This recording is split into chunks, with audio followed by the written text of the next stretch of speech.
చాలా రోజుల నుండి వైద్య ఆరోగ్య శాఖలో ఉన్న అంటే పాత నోటిఫికేషన్ అది 2023-24 నోటిఫికేషన్ 2322 ఉద్యోగాలు 2322 ఉద్యోగాలు అవి స్టాఫ్ నర్స్ ఆఫీసర్స్ ఉద్యోగాలు.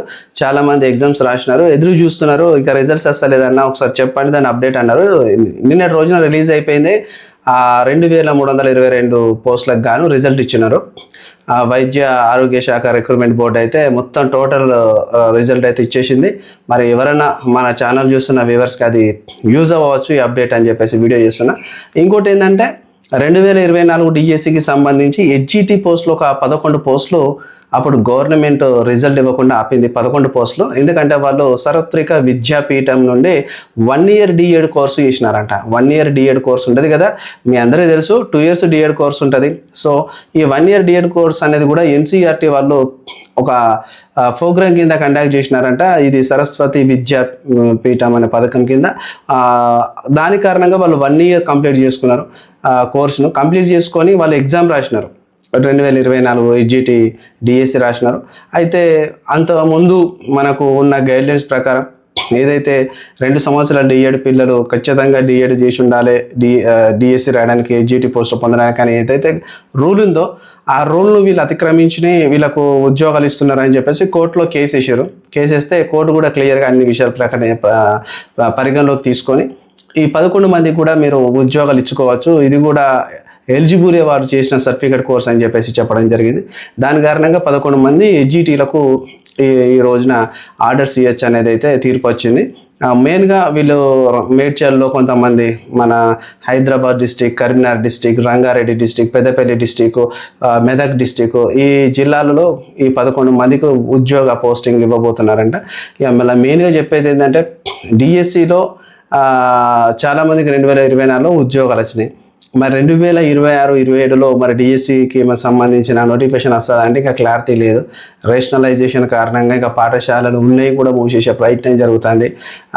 పిల్లలు కూడా మన చాలా తక్కువ మంది ఉన్నారు కొన్ని స్కూళ్ళల్లో ఎక్కువ మంది ఉన్నారు కాబట్టి రేషనలైజేషన్ జరుగుతుందని చెప్పేసి మాట్లాడుతున్నారు. మరి ఇప్పుడు వచ్చే నోటిఫికేషన్ ఉన్నాయా అంటే ఇప్పట్లో చూసినట్టయితే నోటిఫికేషన్స్ రావడానికి కొద్దిగా టైం పట్టే అవకాశం అయితే కనిపిస్తుంది. మెయిన్గా మళ్ళీ నేను చెప్తున్నా, చాలామంది మిత్రులు ఇప్పుడు సమ్మర్ సీజన్ కదా, చాలామంది జాబ్స్ చేస్తున్నారు. కొంతమంది నాకు తెలిసిన మిత్రులు కొంతమంది పార్ట్ టైం గిగ్ వర్కర్స్గా చేస్తున్నారు. ఇంకా కొంతమంది బిజినెస్ పెట్టుకున్నారు. ఇంకా కొంతమంది ఈ ప్రభుత్వ ఉద్యోగాలపైన నమ్మకం లేదన్నా మేము ఉద్యోగాలు వదిలేస్తున్నాం, ఎందుకంటే ఇంత రాసినా కానీ ఈ యొక్క రిక్రూట్మెంట్ ఏజెన్సీస్ అన్నీ కూడా సకాలంలో రిజల్ట్స్ ఇస్తలేవు. రిజల్ట్ ఇచ్చే సమయానికి కూడా దాంట్లో ఏదో ఒక లోటుపాట్లు పొరపాట్లు ఉండడం వల్ల కోర్టుకు వెళ్ళడం జరుగుతుంది. దాని కారణంగా మేము అప్పు తెచ్చుకొని పుస్తకాలు కొనుక్కొని చదువుకుంటుంటే మా పైన పెనుభారం పడుతుంది, కూర్చొని చదివిన పరిస్థితిలో ఉంది. మా ఫ్యామిలీలు కొద్దిగా ఎకనామిక్ పూర్గా ఉన్నాయి, కొంతమంది అప్పు తెచ్చుకొని చదువుకుంటున్నాం. ఒక తమ్ముడు నాతో చెప్పిండు 3-4 లక్షల ఖర్చు అయింది నేను గ్రూప్ 2కు ప్రిపేర్ అయితే, దాన్ని పూడ్చుకునే ప్రయత్నంలో వెళ్తున్నాను నేను ఇప్పుడు జాబ్కి. మళ్ళీ తర్వాత నోటిఫికేషన్ వచ్చినా కూడా నేను చదువును నాకు అంత కాన్ఫిడెంట్ అయితే లేదన్నా, నేను ఉద్యోగం ప్రిపరేషన్ అనేది వదిలేస్తా, నాకు అవసరం లేదు, దీనివల్ల నేను చాలా ఆర్థికంగా చితిమిపోయినా అని చెప్పేసి మాట్లాడినాడు.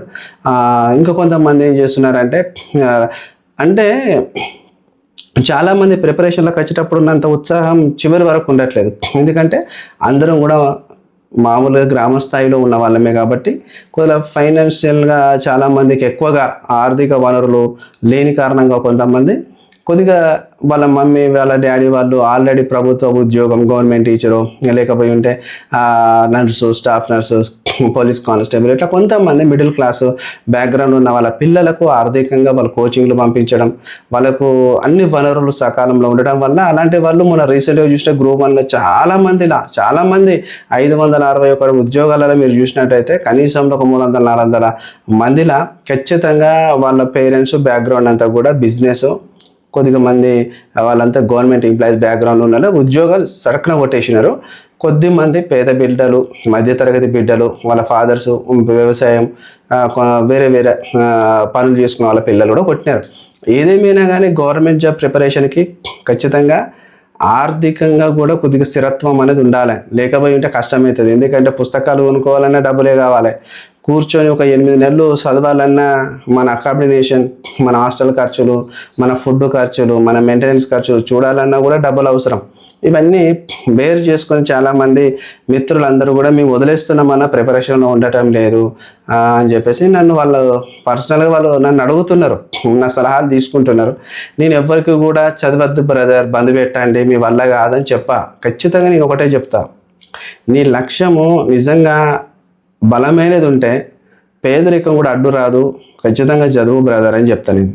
అయితే వాళ్ళు కొంతమంది ఏం చేస్తారంటే వాళ్ళు భయపడతారు, ఇంకా ఇట్లనే కూర్చొని చదివితే, ఇంకా ఇట్లనే మనము ఉండిపోతే ఇంకా ఆర్థికంగా వెనుకబడిపోతాం భయపడతారు. నిజమే, ఆర్థికంగా వెనుకబడిపోతాం 100%. కానీ వన్స్ మనం కష్టపడి చదువు ఒకసారి ఉద్యోగం సాధిస్తే మెరుగైన లైఫ్ ఉంటుందండి. నిజం చెప్తాను, కొంతమందికి మీరు ఇన్స్పిరేషన్గా ఉంటారు. కొన్ని జనరేషన్స్ మిమ్మల్ని చాలా మోడల్గా తీసుకొని చదువుతాయి. ఎందుకంటే మీరు చాలామందికి ఆదర్శం అవుతారు. నిజమే, కష్టపడింది అయితే ఏది దరికి రాదు, ఖచ్చితంగా మనము శోధించి సాధించాలని చెప్పేసి శ్రీశ్రీ గారి కవిత అయితే ఉన్నది. నేను మళ్ళీ చెప్తున్నా, పేదరికం ఎట్టి పరిస్థితుల్లో నీ ఉద్యోగానికి అడ్డు కాదు. మళ్ళీ చెప్తున్నా, ఎందుకంటే 100% మనకు నాలెడ్జ్ ఉన్నది, చేతులు ఉన్నాయి, కాళ్ళు ఉన్నాయి. సో ఇప్పుడున్న స్థితిగతులు నువ్వు పేదరికంగా ఉండొచ్చు, కానీ రానున్న రోజులల్లో నువ్వు కొద్దిగా సంపాదించుకొని ఖచ్చితంగా ప్రిపరేషన్ చేయి. అందుకే నేను చాలా వీడియోలలో చెప్పేది ఒకటే బ్రదర్, ఫస్ట్ ఆఫ్ ఆల్ చిన్నదో పెద్దదో ఉద్యోగం సాధించాలి. ఫస్ట్ మెట్టే మీరు సివిల్స్ పెట్టుకోవడం, ఫస్ట్ ప్రయత్నమే మీరు గ్రూప్ 1 పెట్టుకోవడం, ఫస్ట్ ప్రయత్నమే గ్రూప్ 2 పెట్టుకోవడం చేయకండి, 100% చేయకండి. నేను మళ్ళీ చెప్తున్నా, మా మిత్రుడు ఒక అతను ఎస్ఐ ఉద్యోగం సాధించాడు. ఆయన ఎస్ఐ ఉద్యోగం సాధించి ఇప్పటికే 4-5 సంవత్సరాలు అవుతుంది. ఆయనే వాళ్ళ ఫ్రెండ్స్ బ్యాక్గ్రౌండ్లో ఒక అతను గ్రూప్ 2 లక్ష్యం పెట్టుకుని ఒక 2 అటెంప్ట్స్ ఉమ్మడి ఆంధ్రప్రదేశ్లో 1 అటెంప్ట్ ఇచ్చిండు. మొత్తం 3 అటెంప్ట్ ఇవ్వడం వల్ల ఆయనకి ఇంతకు గ్రూప్ 2 రాలే. అయితే మొన్న రీసెంట్గా వాళ్ళిద్దరు కలుసుకున్నప్పుడు, ఏదో సందర్భంలో కలుసుకున్నప్పుడు గ్రూప్ 2 ప్రిపరేషన్ అయినావు కదా, వచ్చిందా జాబ్ అని చెప్పేసి ఎస్ఐ మిత్రుడు అతన్ని అడిగితే రాదే అని చెప్పేసి అన్నప్పుడు, ఈ గ్రూప్ 2 లక్ష్యం పెట్టుకున్న వాళ్ళందరూ కూడా వాళ్ళ జీవితాలు ఇట్లనే బుగ్గి అయిపోతాయి. ఎందుకంటే గ్రూప్ 2 అనేది చాలా లాంగ్ ప్రాసెస్. అది ఒక రోజున మీరు దాన్ని క్యాచ్ చేయలేరు. అది తీక్షణంగా ఒక 2-3 సంవత్సరాలు చదవాలి, ఒక యజ్ఞంలా చేయాలి. సో మీరు దాని మీదనే కూర్చొని మళ్ళీ పక్క ఉద్యోగాలు డిఎస్సీలు రాయరు, గ్రూప్ 4లు రాయరు, ఏమన్నా బ్యాంక్ జాబ్స్ క్లర్కల్ పోస్టులు పడితే రాయరు, కోర్ట్ ఎగ్జామ్స్ రాయరు, ఆర్ఆర్బి రాయరు. ఏది రాయకుండా దాన్ని ఒక్కదాని మీద కూర్చొని దాని ఫోకస్గా దాన్నే చూస్తూ ఉంటారు. కాబట్టి మీకు ఈ గ్రూప్ 2 ఒక్కదాని మీద మీరు ఆలోచన చేయడం వల్ల ఈ ఉద్యోగం రాకపోయేసరికి మీరు మానసికంగా కుంగుబాటుకు లోనైపోతున్నారు. అందరికంటే ఇంకా మీరే పడిపోతున్నారు. డెవలప్మెంట్లో చూసినట్టయినా, ఎడ్యుకేషన్లో చూసినట్టయినా, ఏ పరిస్థితుల్లో చూసినట్టయినా కానీ మీరు చాలా వెనుకబడిపోతున్నారు. ఇది చాలా ప్రధానమైన లోపం రా. నువ్వు అలా చేయకు. ఈసారి ఏ ఉద్యోగం నోటిఫికేషన్స్ వచ్చినా కానీ అప్లై చేయరా. ఫస్ట్ ఆఫ్ ఆల్ నీకు ఏ ఉద్యోగమైనా నీకు అవసరం, నీకున్న పరిస్థితులు అని చెప్పిండంట. ఆ మిత్రుడు నాకు ఫోన్ చేసి, అన్న ఇట్లా మా ఫ్రెండ్ ఇట్లా చెప్పింది కదా అన్న, మీరు చెప్పినట్టే అనిపించింది అని చెప్పేసి నాకు కాల్ చేసి చెప్పినప్పుడు నేను 100%. ఎందుకంటే మన మాటలు ఇప్పుడు ఆయన ఒక ఎస్ఐ స్థాయిలో ఉన్న చెప్పిన దానికంటే ఇప్పుడు నేను అంతకంటే ముందు చెప్పినా మనకి ఎఫెక్టివ్ అనిపించలేదు. ఆయన ఒక క్యాడర్ నుండి చెప్పడం వల్ల ఎఫెక్టివ్ అనిపించింది. అంటే ఎవరికైనా కానీ కాంపిటేటివ్ ఫీల్డ్లో ఉన్న వాళ్ళకు ఎవరైనా ఉద్యోగం వచ్చిన వాళ్ళు చెప్తే వాళ్ళకి ఆ మాటలు చాలా ఎఫెక్టివ్ ఉంటాయి. ఇప్పుడు ఉదాహరణకు ఒక బిజినెస్ స్టార్ట్ చేయాలి, బిజినెస్ స్టార్ట్ చేయడం ముఖ్యం నాకు అని చెప్పేసి మొన్న ఒక తమ్ముడు కామెంట్ పెట్టిండు. అంటే ప్రభుత్వ ఉద్యోగాలు రాసేదానికంటే బిజినెస్ స్టార్ట్ చేసుకోవడం బెటర్ అన్నాడు. 100% నిజంగా నేను బిజినెస్ను చాలా సపోర్ట్ చేస్తాను. ఎందుకంటే నువ్వు ప్రభుత్వ ఉద్యోగి అయిన దానికంటే నువ్వు బిజినెస్ ఒక్కసారి సక్సెస్ అయితే బిజినెస్లో కొన్ని కోట్లు సంపాదించుకోవచ్చు. బిజినెస్ను మించినది ఏది లేదు, అది డబ్బు పరంగా. కానీ బిజినెస్ ఎంత సంపాదించుకున్నా కానీ ప్రభుత్వ ఉద్యోగికి ఉండే ఆ యొక్క చరిష్మా, ఆ యొక్క విలువ వేరే ఉంటుంది. అంటే దేనికి దానికే కంపారిజన్ చేసుకుంటే డబ్బు పరంగా బిజినెస్లో ఘోరంగా సంపాదించుకుంటావు, అనంతంగా సంపాదించుకుంటావు, అన్లిమిటెడ్ సంపాదించుకుంటావు. కానీ ఒక ప్రభుత్వ ఆఫీసర్ అయినప్పుడు ఆయన క్యాడర్ వేరు, ఆయన పదవి వేరు, దాని హోదా వేరు, దాని దర్పణం వేరు, దేనికి అదే ఉంటుంది. కానీ నేను ఏం చెప్తానంటే, ఒకవేళ మీ ఏజ్ క్రాస్ అయిపోయి ఉంటే మీరు ఖచ్చితంగా బిజినెస్లో ప్రయత్నం చేయండి, ఖచ్చితంగా సక్సెస్ సాధిస్తారు. ఏజ్ ఉన్న మట్టుకైతే ఖచ్చితంగా ఉద్యోగంలో ప్రయత్నం చేయండి. అంతేగాని మీకు ఈ పేదరికం అనేది మీ ఉద్యోగానికి అడ్డు కాదు, 100% చెప్తాను. ఎందుకంటే చాలామంది కలెక్టర్స్ అయిన వాళ్ళు, సివిల్స్ సాధించిన వాళ్ళందరూ కూడా చాలామంది ఒకానొకప్పుడు వాళ్ళు పేదవాళ్ళే, వాళ్ళంతా గ్రామీణ ప్రాంతాల నుండి వచ్చిన వాళ్ళే, వాళ్ళు కూడా కట్టిక దరిద్రాన్ని అనుభవించిన వాళ్ళే. ఒక అతను చెప్తాడు, అతనట సివిల్స్ ప్రిపేర్ అవుతున్నప్పుడు రోడ్డు మించెళ్ళి చెప్పులు లేకుండా నడుచుకుంటూ పోతుండట. ఆయన ముందట ఎర్రటెండల ఒకైనా బెగ్గింగ్ చేసుకుంటాడంట, కాళ్ళు లేకుండా ఎర్రటెండల వీల్స్, చెక్కలాంటి వీల్స్ మీద వెళ్ళకుండా చేతులను ముందుకి కదిలించుకుంటూ ఎర్రటెండల పోతుండంట. అప్పుడు ఆయన కళ్ళ నీళ్ళు వచ్చినాయంట. నేనే పెద్ద బెగ్గింగ్ పొజిషన్లో, నేను ఒక మామూలుగా పేదరిక స్థితిలో అనుకున్న, కాళ్ళకు చెప్పులు లేవనుకుంటే నాకంటే కాళ్ళు లేని పరిస్థితి ఉందిరా అని చెప్పేసి ఆయన రియలైజ్డ్ అయిపోయింది. ఆయన ఒకప్పుడు ఇప్పుడు కలెక్టర్ అయిపోయిండు, ఆయన సివిల్స్ ప్రిపేర్ అయ్యి. ఇలాంటి చరిత్రలో పెద్ద పెద్ద ఎగ్జాంపుల్స్ ఉంటాయి బ్రదర్స్. సో చదవండి, మెయిన్గా ఇంపార్టెంట్ అనేది ఒకటే, చదవాలి, ఉద్యోగం సాధించాలి, ఎవరికి భయపడద్దు. నోటిఫికేషన్స్ ఇస్తలేడు వీడు, వాడు నోటిఫికేషన్ ఇస్తలేడు, వాడు ఇయ్యకపోయినా వాడు మెడల్ వంచడే ఉంటుంది. ఇక చూస్తాను మిత్రులు అందరూ చూస్తాను, జూన్ వరకు వాడు ఇవ్వకపోతే వాడు మెడల్ వంచడే ఉంటుంది అంటాను. ఖచ్చితంగా ఇస్తారు. నాకు తెలిసి ఎండోమెంట్ డిపార్ట్మెంట్లకు వస్తాయి.